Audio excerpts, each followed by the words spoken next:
ಪರಬ್ರಹ್ಮನೀನಾಗಿ ವಸುದೇವ ಸುತನಾದೆ ಪರಬ್ರಹ್ಮನೀನಾಗಿ ವಸುದೇವ ಸುತನಾದೆ ಪರವ್ಯೋಮದಿ ಬಂದು ಗೋಗಳ ಕಾಯ್ದೆ ಪರವ್ಯೋಮದಿ ಬಂದು ಗೋಗಳ ಕಾಯ್ದೆ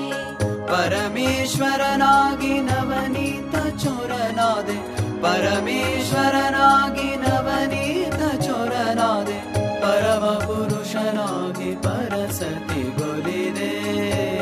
ಜಯ ಕೇಶವ ಜಯ ಜಯ ಮಾಧವ ಜಯ ಕೇಶವ ಜಯ ಜಯ ಮಾಧವ ನಿಜ ಭಕ್ತಿ ಗೊಲಿದೆ